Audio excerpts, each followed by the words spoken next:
Здравейте, приятели! Днес съм решил да направя един номер на Нади, а именно да й направя прическа докато спи. И затова ще използваме този продукт. Виждате го, това е моделираща гума за коса. Хаос ефект, хора. Хаос ефект, пак казвам. Искам само да ви помоля наистина да ми стискате палци и всичко, което можете, защото имам само един опит и може би само един живот, ако Нади се събуди. Затова, пак казвам, стискате ми палци и да номера се получи. Освен това, съм скрил още една камера в стаята, така че да може да виждате всичко от всякъде. Затова вече влизам в хола и ми стискайте палци, моля ви.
Иване?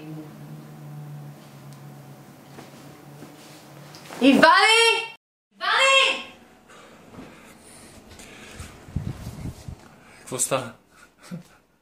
Не виж какво става? Реших да направя едно клипче, докато спиш. И реши си оставиш пръсти на косата ми, така ли?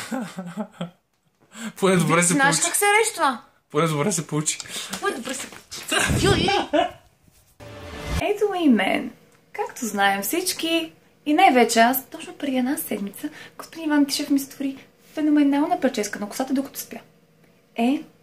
Време е да му го върна.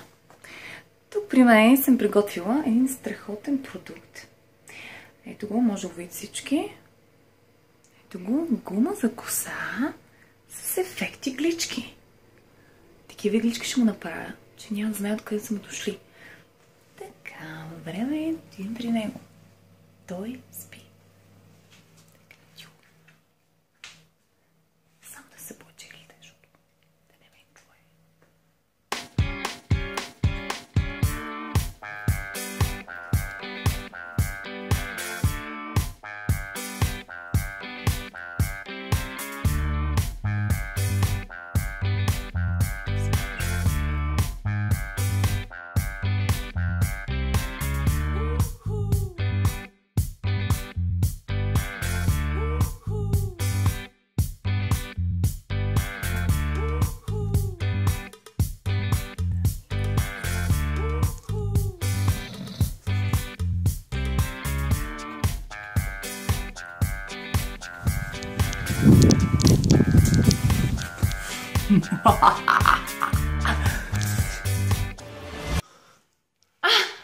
Какви красиви рога имаш! Много си красив. Ужас. Ето това е човека, в който се влюбих.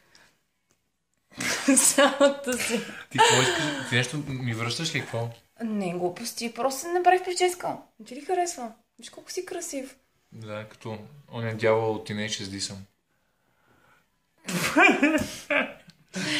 Чиста прическа. Добре, харесвам се. Нямаш Добре, право да не се харесваш.